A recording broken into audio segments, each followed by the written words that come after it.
So many stories surround Minnesota Vikings defensive end Jim Marshall that some of them, even the most outrageous ones, are bound to fall through the cracks.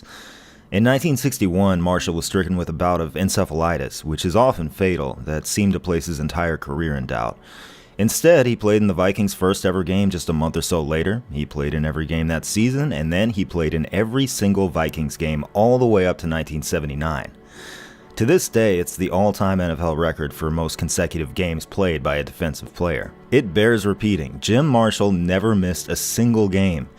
Not after the encephalitis, not after the endless litany of major and minor injuries, not in 1964 when he accidentally shot himself in the stomach, not in 1965 when he nearly died in the preseason after a grape became lodged in his windpipe. He even refused to be drawn away from the Vikings by his infinite number of passions, from poetry to skydiving to judo. Marshall had actually planned on coming back for the 1980 season, during which he would have turned 43 years old, were it not for one final spectacular misadventure. That summer, he climbed into his glider plane, which he built himself, and flew over Bloomington for a while before catching some bad wind, and upon realizing he was going down, he decided to break his fall with his arm. Now, breaking your fall with your arm is something you do when you slip on a patch of ice on the sidewalk, not when you're in a plane crash, but he does just that, and it doesn't really work out for him. He makes a full recovery, but not before the impact violently breaks his leg, and, well, Jim, to hear you tell it, I think you might be the only guy in human history to ever do that to yourself. But up until that point, throughout the 60s and 70s, Marshall was a cornerstone in Minnesota and a spectacular athlete. This from 1964 is without a doubt the play he's most remembered for. Ever the opportunist, Marshall vultures a loose ball fumbled by the 49ers' Billy Kilmer, and he is off to the races. Exceptionally quick for a defensive end of this era, Marshall is leaving all his Niners opponents in the dust. They will not catch him, and in fact, they don't really want to catch him, and the reason they don't really want to catch him is that he is running the wrong way. Look which direction Niners quarterback George Mira is throwing. Yep, at some point Marshall lost his bearings and upon scooping up the ball just ran in the direction his body was already taking him. By excitedly flinging the ball in the air as he crosses his own end zone, he has scored a safety for the other team. This is arguably the most embarrassing single play the NFL has ever seen, but his overall contributions to his team were so valuable that not even the volatile Norm Van Brocklin dared to bench him. His consecutive game streak survived even this. The one Jim Marshall story that seems to have largely fallen through the cracks is the one in which he went on a snowmobiling expedition with Amy Klobuchar's dad and they nearly died.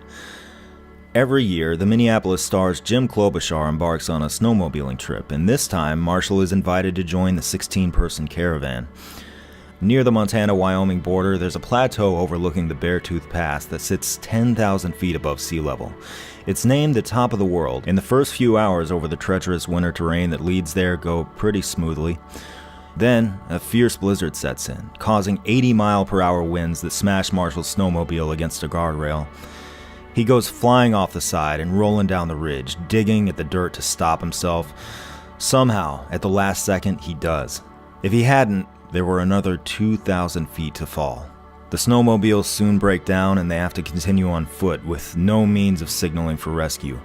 Fatigue, dehydration, and snow blindness set in. At its worst, the wind chill falls to a reported 80 degrees below zero.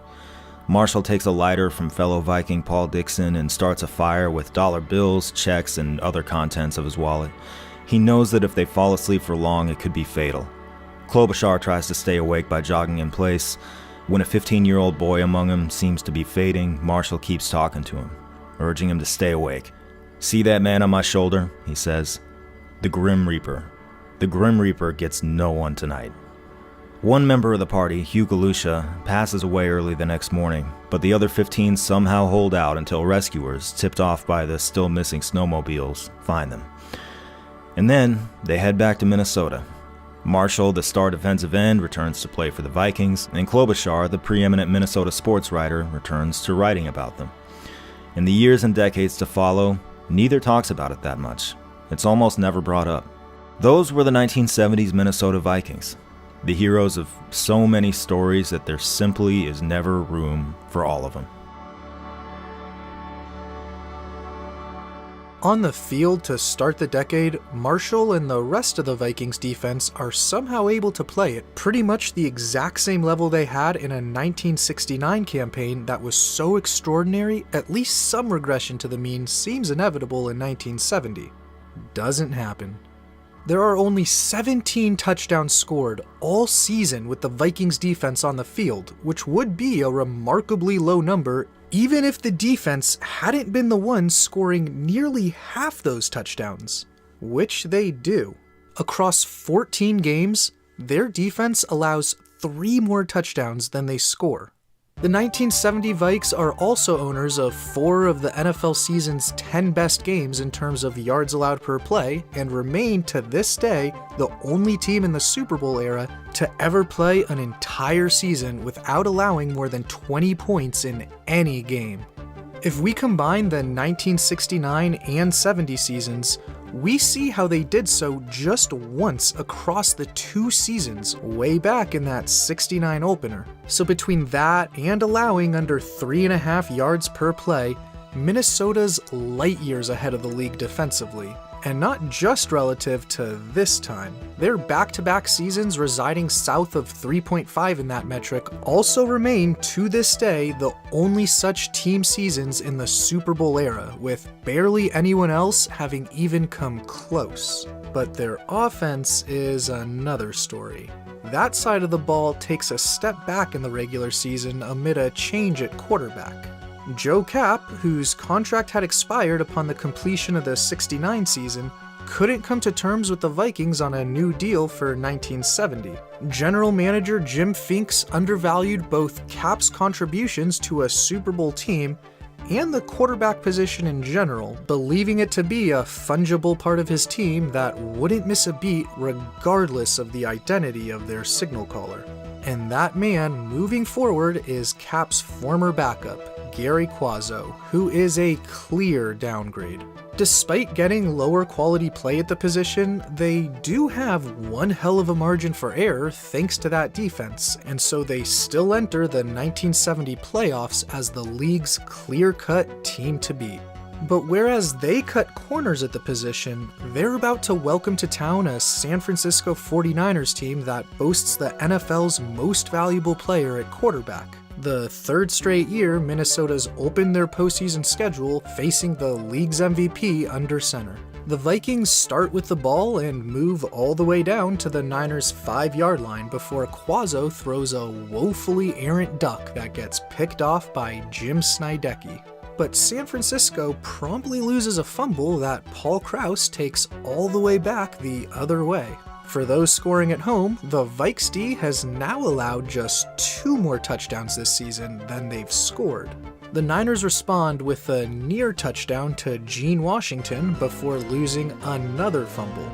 But it's not long before they threaten Minnesota once again, starting their next drive on the Vikings' 27 thanks to a big punt return.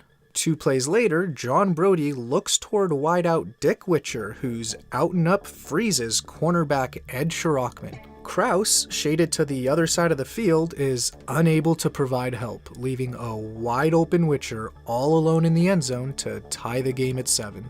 The 49ers tack on a second quarter field goal to take the lead, but the game mostly becomes a defensive slugfest full of punts, turnovers, and unsuccessful field goals until the 4th quarter.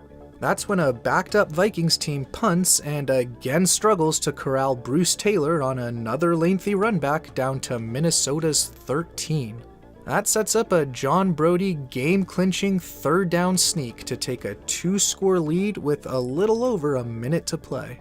The Vikes offense is finally able to get on the board for the first and last time on a heave to their own Gene Washington, and it only takes them 59 minutes and 59 seconds while requiring Taylor to lose his footing. During these last 2 regular seasons, the Vikings have had about as big a stranglehold over the league as any team has had across back-to-back seasons. If you showed this chart in which they're nearly doubling the runner-up to someone who'd been living under a rock during this time, they'd probably be surprised to learn the Vikings didn't win both Super Bowls, but they didn't even win one. The reason for this wildly disappointing one-and-done postseason showing is crystal clear: poor quarterback play. And unfortunately for the Vikings entering 1971, their wagon remains firmly hitched to Gary Quazzo. Of course, the Purple People Eaters continue eating, and even after losing defensive coordinator Bob Hallway to the Cardinals, their play remains at an astronomically high level under his replacement, Neil Armstrong. Alan Page puts together a season that earns him the first ever league MVP by a defensive player. In the more than half-century that will follow, this will only be accomplished one other time. Page and the rest of the defense are able to extend their sample of holding opponents under 10 points per game to 3 seasons, though the 71 season does see the end of one of the most unbreakable streaks in the Super Bowl era. On December 5th in San Diego, the Chargers score 3 touchdowns against the Vikings. It was the first time a team had scored 3 touchdowns on them since that '69 opener against Tarkenton and the Giants. Including the playoffs, that's 42 consecutive games allowing no more than 2 touchdowns when no one else has had a streak topping 17. Their D is able to power Minnesota to another division title, but the Quazzo-led offense is mediocre all year, and he finds himself benched for Bob Lee as they enter another postseason, this time hosting the Dallas Cowboys on Christmas. The Vikings open the game in the holiday spirit, gifting Dallas the ball on their very first possession, even though running back Dave Osborne insists the refs had blown the play dead. Even the always stoic Bud Grant loses his cool. That turnover leads to a Dallas field goal, but the Vikes believe they catch a huge break early in the second quarter. Quarterback/punter Bob Lee boots the ball away when it appears to strike a Cowboys leg with a clear Minnesota recovery inside the Dallas 10, but the official doesn't see eye to eye with a gaggle of livid Vikings. When they do manage to get the ball back, a controversial third down incompletion ruling on a pass to Jim Lindsay nullifies a fresh set of downs inside the Dallas 10, forcing a field goal. On their next possession, a long Bob Grimm reception creates another promising scoring chance, but it's yet again squandered, this time by no fault of the Zebras, when Lee throws a screen to Chuck Howley, who does not play for the Vikings, and a long return sets up another Cowboy field goal to take the lead at the half. Early in the third, Lee tries to connect with Grimm again, but never sees safety Cliff Harris, who intercepts the pass and motors down to the Minnesota 13, where one play later, Dwayne Thomas scores the game's first touchdown to put Dallas up 10. Near the end of the quarter, Cowboys quarterback Roger Staubach finds Bob Hayes all alone in the back of the end zone to put the Vikings in a huge 17-point hole. They get 2 of them back when the league MVP takes down Staubach in his own end zone early in the fourth, at which point Bud Grant decides to throw Gary Quazzo into the game for desperation time. Any chance he has of engineering a miracle goes up in smoke when a red zone pass deflects off Grimm's hands and into a Cowboys for their 3rd interception of the game. Quazzo does lead a touchdown drive in the final minutes, but once again, it's too late to matter. The Vikings may have some legitimate officiating gripes, but their biggest issue remains the same. Can we get these guys a quarterback? Congratulations to the Baltimore Colts, winners of Super Bowl V, and the Dallas Cowboys, winners of Super Bowl VI. This is the first for both franchises. Upon joining the Vikings in 1967, Bud Grant couldn't help but wince at the unfortunate timing, with Fran Tarkenton walking out the door just months before he walked in. The two would have been perfectly suited for one another. What Tarkenton always needed in Minnesota but never got was a coach willing to capitalize on his unique skill set rather than just complain about it. And being the son of a preacher, he surely would have appreciated the sort of culture Grant had implemented. Highly disciplined and yet deeply empathetic toward his players. The story of every NFL team has been defined by windows of opportunity. Dynasties form when all the key puzzle pieces snap right into place, but it's far more common for one of those pieces to come too early or too late. Sometimes the difference is far more minute, and a team that doesn't have a Super Bowl would have one if they were 1/1000% more lucky. By 1999, the Houston Oilers turned Tennessee Titans had been waiting 34 years for a Super Bowl title. Trailing by a touchdown on the last play of the Super Bowl, receiver Kevin Dyson needed to elude the Rams' Mike Jones just enough to manufacture about 2 more feet. Because of those missing 2 feet, the Titans' wait has now extended to 57 years. By 2016, the Atlanta Falcons had been waiting for half a century. Leading by 16 in the fourth quarter of that year's Super Bowl, running back Tevin Coleman got banged up, which forced him to send in Devontae Freeman mid-series. Freeman completely whiffed on this blocking assignment. If the Falcons could have extended this drive or at least punted it away, they very likely would have withstood the Patriots' comeback. Instead, New England capitalized with a devastating turnover, and because they did, the Falcons have now been waiting 57 years. Teams miss out on championships because one opportunity or another, no matter how fundamental or microscopic, was not leveraged. Following the Vikings' playoff defeat in 1971, this is Grant's concern.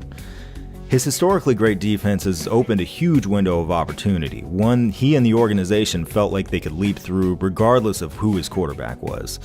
They were wrong, and before this window inevitably closes, Grant feels he has to acquire a top-tier quarterback, even if that means breaking the bank.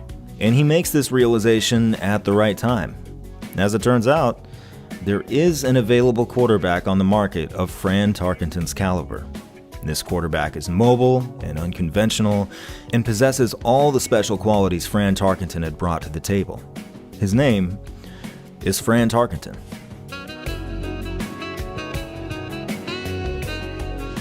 After a disappointing 1971 season and a contract dispute, the New York Giants are ready to move on from their star quarterback. And the second Bud Grant catches wind of this, he jumps all over it.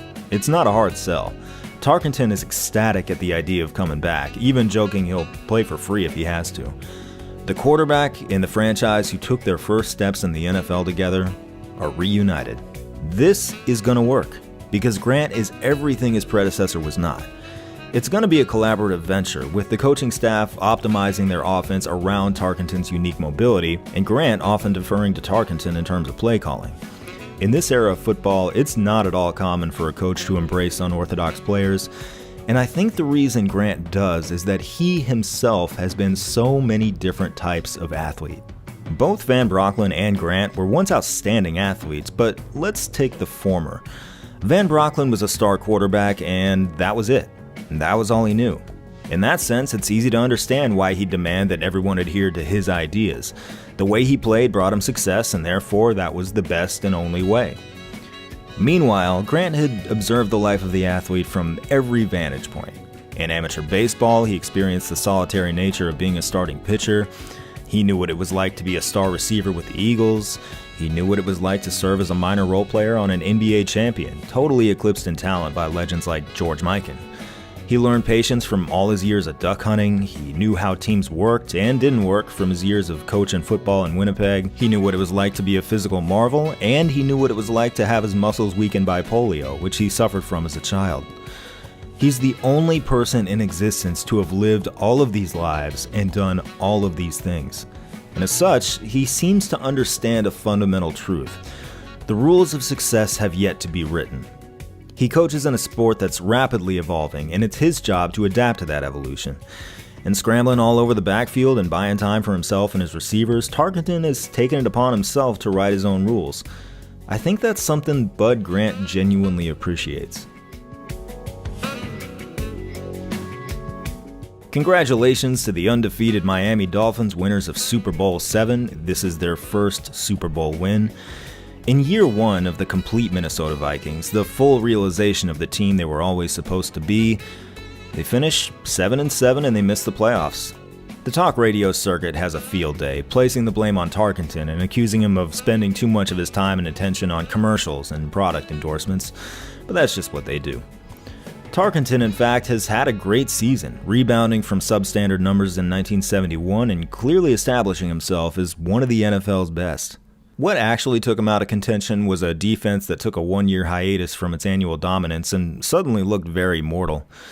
It was also a horrifically untimely series of misses by kicker Fred Cox, who in 1972 had one of the most remarkable years in memory. 5 of the 7 losses absorbed by the 1972 Vikings are by no more than 3 points. And in a campaign with a lot of games where a field goal would have made a huge difference, the Vikings have a huge problem making field goals. Longtime kicker Fred Cox had delivered Minnesota some strong regular seasons, but he'd cost them dearly by missing 5 of his 6 makeable field goal attempts across the playoff games that ended each of their last 3 seasons. Of those 5 narrow losses in 72, Cox is 100% blameless in 1. Week 3 against the Dolphins, he hits both of his extra points and doesn't attempt a field goal. The other 4? Not so much. On Monday Night Football to kick off the season, Cox fails to convert either of his field goal attempts from 22 and 44 yards out as the Vikings fall by 3. In Week 4, they lose to the Cardinals by 2 points when Cox misses a 26-yarder as time expires. 2 weeks later in Chicago, he's wide left on a 27-yarder in the closing seconds that would have salvaged a tie. And to cap the season in San Francisco, Cox misses a 33-yarder in the first half and comes up empty once again at the very end of a 3-point loss. A 10-3-1 season, which would have been good enough to win their division for a 5th consecutive season and send them to the playoffs with arguably the league's most prolific quarterback, was completely in their grasp. Right when that position is no longer their kryptonite and everything is supposed to fall perfectly into place, crunch time field goals, even chip shots, just have to emerge as a new kryptonite. On paper, Cox actually didn't have a bad year. He made about 64% of his kicks, a totally acceptable percentage in this era, and pretty consistent with his career performance. It's just that his misses came at the worst possible times, when they happened to be the difference between winning and losing. Kicking in Minnesota in this era is an especially thankless chore. Although this wasn't a factor in those missed kicks in particular, the climate is absolute hell on the kicking game as the season progresses. There's the ice and the snow, and there's also the football itself, which can feel like kicking a chunk of granite once it gets cold enough. And I wonder whether this was the inspiration for Fred Cox's greatest contribution to humankind. You see, in 1972, Cox makes a cultural contribution that far eclipses anything he did or didn't do on the field. This is the year he introduces his invention, the Nerf football. A year prior, entrepreneur John Maddox approached him with the idea of a toy football set that would allow kids to practice kicking field goals. Maddox's idea was to make the football heavy so that kids wouldn't kick it over the fence, but Cox said, nope, we've got to go the opposite direction. It needs to be light. This story is very personally significant to me. Close to 20 years later, when I was 8 years old, we had a regulation-sized NFL football. And by this point, I was glued to the TV every Sunday afternoon, but my wimpy little ass could not do the things with the football I saw those players do. My hands were too small. I could barely even throw it. And then one day I got a Nerf Turbo football. It was just small enough for me to get a grip on it. It was light enough to be able to catch without jamming my fingers, but just heavy enough to be able to get some zip on it when I threw it. It was perfect. Before long, I could even throw a spiral. Probably the greatest achievement of my life to that point. From then on, at recess, in the neighborhood, wherever, playing football was the only thing my friends and I ever wanted to do. We would sprint outside so we wouldn't waste a second we could spend on football. Without those experiences and without that football, I don't think I'm here doing this right now. I don't think I'm nearly the football fan I am today, and I'd bet that countless others would say the same thing. Fred Cox passed away in 2019 at the age of 80. He did so having made the game he loved accessible not just to those who were big and strong and old enough, but to everybody.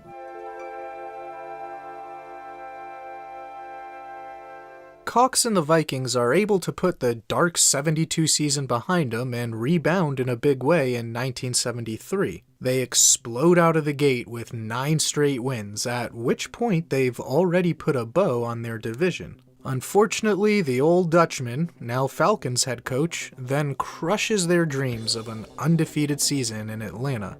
But after coming up short of making the playoffs in each of his first dozen NFL seasons, the 33-year-old Tarkenton is a man on a mission to get a taste of the postseason. Once again arguably the league's top quarterback, this year he ensures there will be no issues in the clutch as they simply blow teams out with 9 of their NFL best 12 wins by multiple scores. Finally, the Minnesota Vikings can enter the playoffs firing on all cylinders, set to open against Washington, defending conference champs. And right away on their first drive of the game, the Vikes have a prime opportunity to strike for a long touchdown on 3rd and inches when Tarkenton drops a perfect deep ball to All-Pro wideout John Gilliam, only for it to slip right through his fingers. Then the rest of the first half becomes a familiar theme from recent playoff losses. The Vikings offense goes quiet, mustering only a short Fred Cox field goal while the defense dominates, pitching a shutout until a muffed punt return sets up a short field for Washington that reigning league MVP Larry Brown cashes in on right at the 2-minute warning. Uh-oh, this is a rerun. The Vikings have lost 3 straight playoff games, and in all 3 they were completely unable to mount a touchdown drive until the game was already well out of reach. As they sit in the locker room at halftime today, they gotta find some kind of spark. But that spark is not gonna come from Bud. Never does. He knows all about being in the trenches, enough to know that any attempted words of inspiration are gonna ring hollow coming from the guy who spends the whole game on the sidelines. Instead, he relies on his team leaders. Bud has appointed 2 team captains. You might expect one of them to be Fran Tarkenton, the field general and team's biggest star. Instead, Bud has chosen the guy who's probably the very least like himself. Jim Marshall, the eccentric, artsy-fartsy, wrong-way running, death-defying Wile E. Coyote of the NFL. There seem to be a few reasons behind this decision, one being that Marshall has earned tons of respect and credibility in the locker room, another being that Bud often just seems to gravitate toward people who aren't like him at all. Also important here is that Jim Marshall is a black man. It's certainly not unusual for NFL teams of the 70s to have a lot of black players on their roster, but the tightly woven team culture and camaraderie from one end of the roster to the other is unique here. Bud made sure that, to take one example, black players were assigned rooms with white players, which pleasantly surprised incoming veterans who'd never seen that before. Some white players were equally surprised to find themselves looking up to black leadership, a dynamic that, especially at that point in history, they found very unfamiliar. Like everything else he did, Bud didn't grandstand about any of this. He just did so completely matter-of-factly. It seemed like the thing to do, in other words. It remains an understated part of his legacy, and it extended beyond simply instituting rules and designating team captains. The players, notably unofficial leaders like Carl Eller, were free to express themselves. And Eller is the most qualified man for this particular moment in the Vikings locker room. You see, in 1973, he's fresh off filming The Black Six as part of an ensemble cast that included fellow NFL stars Mercury Morris and Mean Joe Green. I regret to inform you that it is not a very well-made movie, and notably it just kind of stops halfway through the climactic battle scene, hard cuts to a bunch of motorcycles on fire, and then rolls the credits without any explanation as to how the story actually ends. But there are some good times to be had as Carl and the gang roll from town to town, encounter various racists, kind of just stand there without saying anything until they audit their privilege and confront their fragility. They didn't mean any harm. Before trashing the joint until the entire racist building falls down. Here and now, at halftime, that is the exact sort of passionate performance the Vikings need. Somebody needs to break something. And Carl Eller delivers.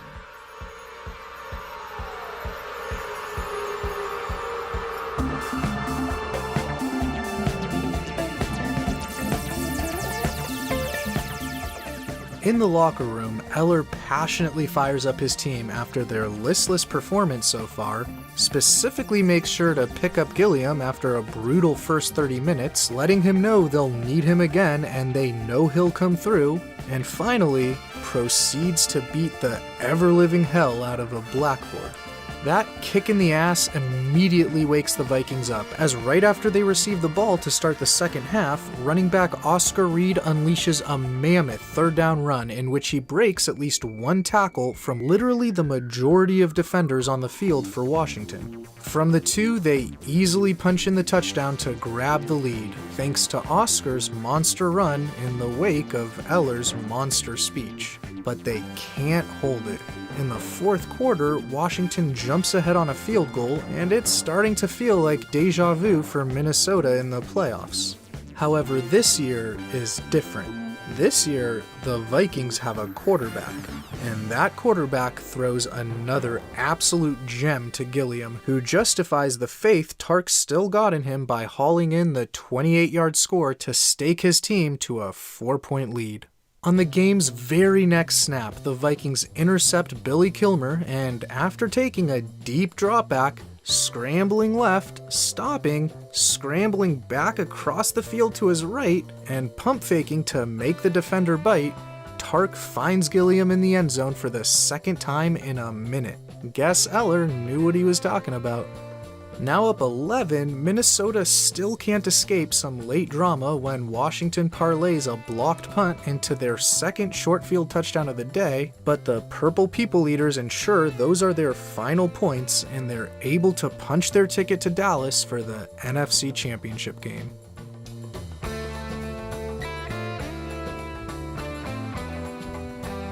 In this heavyweight bout, the Vikings only have 3 first-half possessions thanks to slowly matriculating their way downfield for long scoring drives. First on a 44-yard Fred Cox field goal that he drills right down the middle, then on a 5-yard Chuck Foreman rushing touchdown. Roger Staubach and the Cowboys offense get absolutely nothing going against the Vikes D as they live on their own side of the field for all but one play in a 10-0 Vikings shutout at the half. In the third quarter, Dallas gets on the board when rookie Golden Richards returns a punt for 6, the third touchdown scored on the Vikings this postseason, all stemming from special teams miscues. In a now tight game that might have previously portended heartbreak, again, Minnesota now has a star quarterback, which makes all the difference.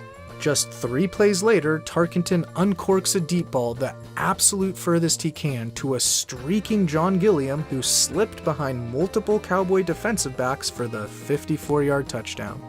The defense later puts the finishing touches on the worst game in the entire career of Hall of Famer Roger Staubach when Bobby Bryant returns the third of their 4 interceptions for a fourth quarter score.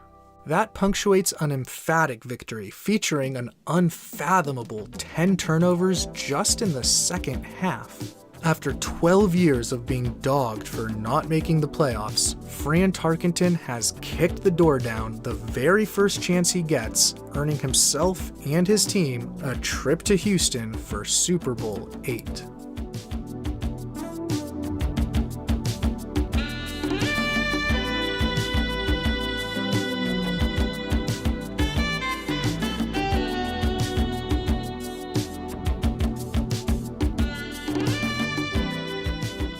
In the Vikings' second ever Super Bowl appearance, they encountered the Miami Dolphins, who last year became the first, and as of 2023 only, team ever to go undefeated for an entire season and then win the Super Bowl. And this year, they're just about as good. Led by Don Shula, who will eventually retire as the winningest head coach in NFL history, they have the league's top defense and a devastating two-headed monster of a ground game in Larry Zonka and Mercury Morris. The Dolphins are the NFL's hottest commodity right now, and that's how they're treated, with the Houston Oilers loaning their practice field to their fellow AFC team as per tradition. The Vikings, meanwhile, are stuck with a high school field and a derelict locker room that doesn't even have lockers. Most of the showers don't work, and there's no practice equipment of any kind aside from a basketball goal. There's bird crap everywhere because birds have flown in through the numerous broken windows and made themselves at home. Bud Grant, understandably, feels like he and his team have been totally disrespected, and it's here that we see the rarest of sights. We see Mad Bud. The Monday before the game, Grant reads Commissioner Pete Rozelle the Riot Act in front of the media, drawing a possibility of a fine for committing the cardinal sin of criticizing the Shield. This diva turn shocks everyone. It just isn't his style. What is he doing? One sports writer suggests that this is a stunt meant to fire up his team. It is in fact calculated, but for another reason. To Grant, the spectacle of the Super Bowl is antithetical to good football, especially for his Vikings, whose winning formula has always been about consistency and focus. That can erode after a week of cameras and reporters in the players' faces. He saw it happen last time in Super Bowl IV. And what Grant is doing here is providing cover. soaking up all the noise and attention and headlines so his players will be left alone. It's the only thing he can think of to counteract this circus. But as long as he's playing up these subpar accommodations, he might as well have a little bit of fun. Grant holds the public image of a sort of human monument, a man who would say, "I can't come to the door right now," if you tried to tell him a knock-knock joke. But those who know him well say he has a very distinct, dry kind of humor, and it's here that we also see Funny Bud. Thanks to the sorry state of the locker room, he has to change clothes in full view of everybody, and he asks a photographer to take a photo of him in his underwear. When the photographer refuses, Bud is just plain insulted. He also promises that if the Vikings win, he'll come right back here and cut down the basketball net in celebration. It's great to see that sense of humor from Bud. He's gonna need it.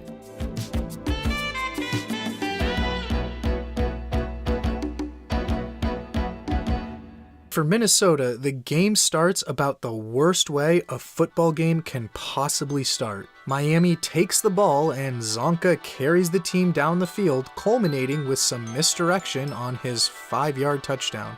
The Vikings promptly go 3 and out on their first possession, get their hopes up on a fumble by Dolphins punt returner Jake Scott, but see the ball somehow elude the Vikings and miraculously bouncing right back to Scott. Instead of getting the ball back, Miami retains possession and Zonka bullies Minnesota some more on another methodical drive that ends with Jim Kick plunging in from the 1. Just like that, the Vikes are down 14-0 before they even know what hits them. The Dolphins eventually add a field goal before Tarkenton's finally able to get a drive going, advancing all the way to Miami's 6 when they encounter 4th and inches with a minute left until halftime. They go for it, but Oscar Reed fumbles with Jake Scott recovering to kill that promising scoring opportunity. The Vikings have played far below their standards in the first half, but perhaps still could have been right in it but for Scott recovering both his own fumble and Minnesota's. They at least received to open the second half, and when John Gilliam provides a massive spark with a 65-yard kick return, they're poised to begin their drive already in field goal range. But a clipping infraction forces them to instead start all the way back at their own 10. This marks another all-too-common second-half theme, when they stuff a third down run for a gigantic loss which appears to force a field goal try. Nope. Defensive holding hands the Dolphins a fresh set of downs, and the bruising Larry Zonka turns that into a touchdown. And to put a cherry on top of the Sunday of self-inflicted wounds, when the Vikes do finally score for the first time early in the fourth quarter on a designed Tarkenton scamper, they follow that up with an onside kick recovery, only to be rendered moot by an offside penalty. Between getting physically punished by Zonka to the point no one on Minnesota's defense wants anything to do with this runaway freight train, not being able to recover either of the fumbles that Jake Scott did, and the incessant penalties at the worst possible times, it is a total dud for the Vikings on the biggest stage. Congratulations to the Miami Dolphins, winners of Super Bowl VIII. This is their second Super Bowl win. By the end of the 1973 season, well over half the Viking starters have been there at least 5 years, a phenomenon that'll be completely unheard of 50 years later. Why have they stuck together in Minnesota for this long? Well, they found lots of success together, they love one another, they love playing for Bud Grant, they enjoy the tailgating with fans in the Metropolitan Stadium parking lot after the game. Also, they don't really have much of a choice. Of these 22 starters, 14 were drafted by the Vikings, 6 were traded to the Vikings, and 2 were claimed off waivers by the Vikings. Mick Tingelhoff signed as a free agent, but he did so as an undrafted rookie who just took the one offer he got. The only player who really got a say in which team he played for was Fran Tarkenton. Even then, he had to leverage his status as a superstar to coax his employer into trading him. For everybody else, the choice has more or less been either play for the Minnesota Vikings or stop playing football. There are a couple pretty unappealing outs. They could hope to catch on in Canada for a lot less money, or hope that someone else starts some competing football league that lasts a year or two before going out of business. Apart from that, you typically have little to no say in where you apply your trade or who you apply it for. It's an outrageous system, and one the owners have very craftily orchestrated to further enrich themselves. One of the key pillars in this system is the Rozelle Rule, named after NFL Commissioner Pete Rozelle. It dictates that if a player plays out his option with Team A and then wants to go sign with Team B has to pay compensation to Team A. And if the two teams can't agree on a sum, Rozelle himself steps in to set the terms. This rule seriously disincentivizes teams from dealing with free agents to begin with and essentially destroys any semblance of an open market. Owners win and players lose. Shortly after leaving Minnesota, Joe Kapp decided to walk away from the largest salary in the NFL to protest this very system, voluntarily blowing up his entire career in the process. Kapp, in fact, wondered why there had to be owners in the contemporary sense at all, why the players themselves, the ones who break their bones to generate all the value, shouldn't be able to claim ownership themselves. He's absolutely right. That's the world we should live in. But entering the 1974 season, the owners hold the cards, they write the checks, they own the stadiums. The collective bargaining agreement between the owners and the players' union is about to expire, and the players are demanding a new agreement that, among other things, abolishes the Rozelle Rule and allows players more agency in deciding who they work for. The owners don't budge, so on July 1st, the players go on strike. This is not the first work stoppage in American sports history. For one, there was a brief NFL lockout in 1968, but it is the first publicly visible strike. There's a big difference this time around. Since it's a strike and not a lockout, individual players will have the ability to break with the union, give in to the owners, and report to training camp so they can start getting paychecks. And this is where picketing comes into play. For the first time ever, Americans all across the country will turn on the news and see their beloved football stars marching, chanting, carrying signs, and shaming any of their brethren out of crossing the picket line and reporting to camp. Ground zero is San Diego, where the Chargers are the first team scheduled to open training camp, and front and center at the picket line, leading the charge in front of all the cameras, is Minnesota Vikings defensive tackle Alan Page.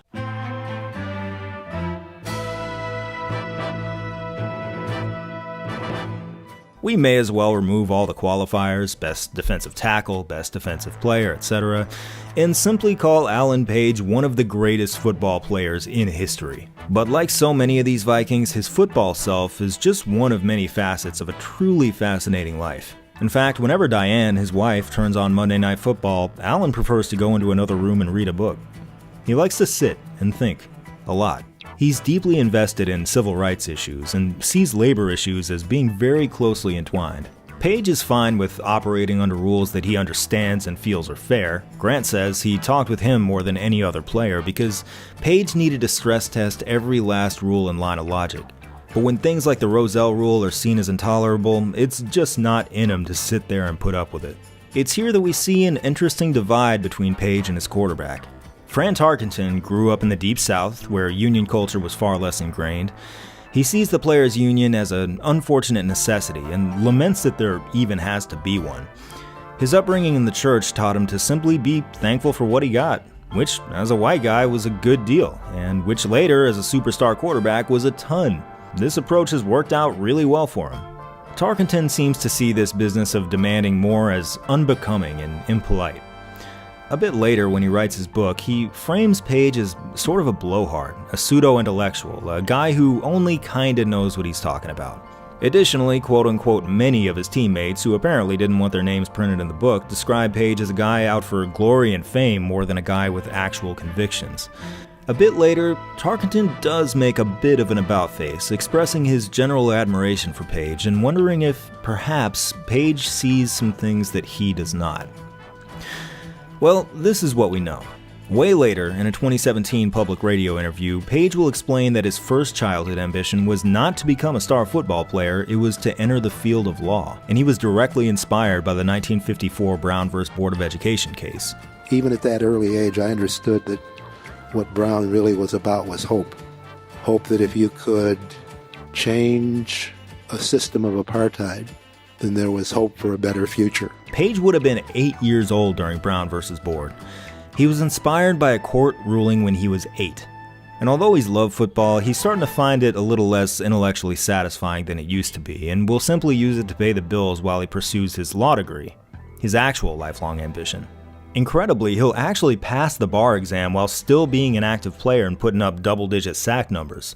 After retirement, he'll sort of quietly fade into the unglamorous field of law for about a decade, and then, in 1992, he will re-emerge as a Minnesota Supreme Court justice and serve on that court for 22 years. So no, I don't think he's full of shit. In the summer of 1974, he's very busy. He heads to Cincinnati, where Bengals are beginning to cross the picket line in an attempt to stop the bleeding there, then to his hometown of Canton, Ohio, to win the crucial support of the United Auto Workers Union and support their strike against GM. When he's not there, he's back in Mankato, Minnesota, helping to maintain what's probably the NFL's strongest picket line, made up of black players, white players, backups, superstars, veterans, rookies. Even a couple Chargers, including star Deacon Jones, arrived to show their support. All this in the face of an increasingly clear outcome. The players are not going to win this thing. NFL players all over the country are crossing picket lines in large numbers. Newspapers are beginning to print whiny headlines that say, "This is too confusing, I'm bored." Jim Klobuchar sees the writing on the wall and is calling this one for the owners, noting all the fans who complain about player salaries and yet somehow forget about the ones who are really holding the money. Still, Vikings players aren't budging. On August 7th, they convene in Minneapolis to reaffirm their commitment to the strike, with 37 of the 40 holding strong, even in the face of dwindling bank accounts and withering public support. These are very private meetings. Generally, if you're not in the union or representing the union, you are not allowed to be in there. And yet, the players make an extremely unusual move. They invite Coach Grant.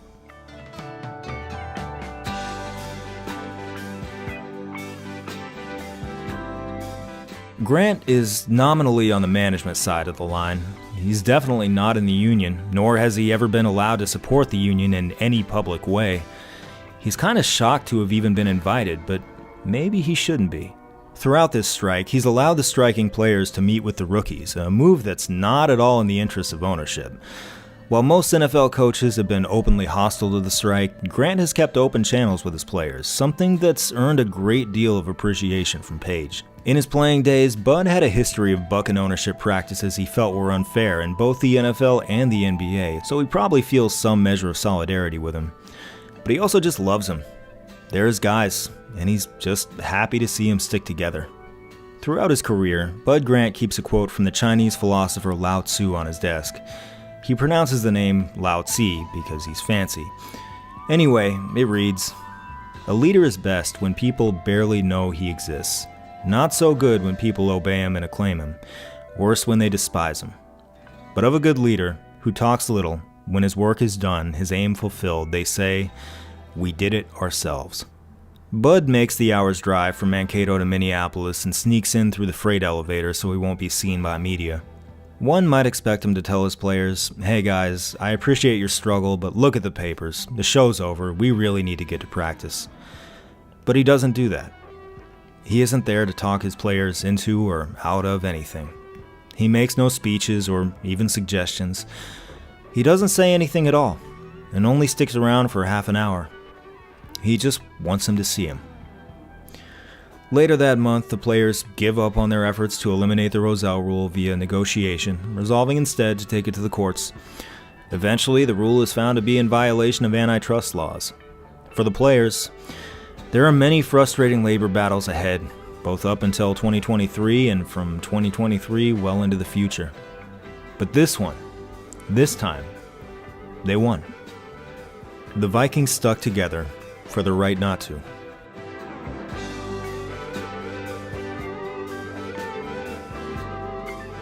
It's impossible to overstate how much changed between Super Bowl I and Super Bowl VIII, including, for our purposes, the importance of the Super Bowl itself. The first Super Bowl was only called that retroactively. At the time, they just called it the World Championship Game. It was simulcast by both CBS and NBC, and neither network even bothered to preserve the film. They completely wiped their reels and reused them for other things so they could save a few $100. The 57th Super Bowl in 2023 averaged an estimated 115 million viewers in America alone, suggesting that at some point soon, a Super Bowl will be more widely watched than the moon landing. The explosion in popularity is interesting because, unlike so many of America's other cultural exports, football is the one the rest of the world doesn't particularly want for the most part. They'll take baseball and the NBA and our movies and music, but they take one look at this goofy, often counterintuitive sport in which you can kick the ball sometimes, but not other times. You can pass it once, but not twice. You often give it to the other team on purpose, and you run around on a big painted ruler wearing stupid motorcycle helmets, and they say, you can keep it. They just don't see the need. They don't have the problem America does. They don't require the synthesized military exercise that America does. In 1974, Saigon is just about to fall, and between the first Super Bowl and the eighth one, Americans have come to see violent conflict in a very, very different way, something to be avoided at all costs. 50,000 American troops deserted during World War II. During Vietnam, despite a far smaller number in the military ranks, more than 10 times that many deserted. In the decades since, politicians on both sides of the aisle have agitated for war, and politicians on both sides of the aisle have won elections on the strength of having opposed those wars. But way deep in there remains the American instinct to conquer something, to win stuff, to claim land. That's not exclusive to Americans, nor does it describe every American, but it sure does run wild here. It's the furthest thing from explicit. It's not as though Fran Tarkenton and Randy Moss are running around out there out of a misdirected impulse to fight the Kaiser. It's a much broader, much more shared tectonic drift. And football certainly isn't the only place we put that energy. You see it in day trading and climbing up org charts and all sorts of things, but usually those things have something very important in common with football. Everything is meticulously measured. Every last bit of one territory is counted up and assessed and neatly recorded and filed away. The players stop and stand around at the end of every play just so we can do that. It's not enough simply to move forward. We have to know exactly by how much. The satisfaction of this bean counting folds into a few other much more basic factors, for instance that football is just cool and fun to watch, that have combined to coronate the Super Bowl as the great American holiday. Maybe you find this framing of things a little reductive, and hell, maybe it is. But however it got here, it's here. In our time, the Super Bowl has become too big to be compared to anything else. Everything is compared to it. It's acquired its own gravity. Some teams wait years for a Super Bowl victory. Some wait decades. Others might wait until the end of time. But whenever that day comes, everyone, from the starting quarterback to the enigmatic wide receiver who held out in training camp to the practice squad hanger-on to the common fan, describes a sort of delirium they feel in its wake. Something is irrevocably etched into history that represents you.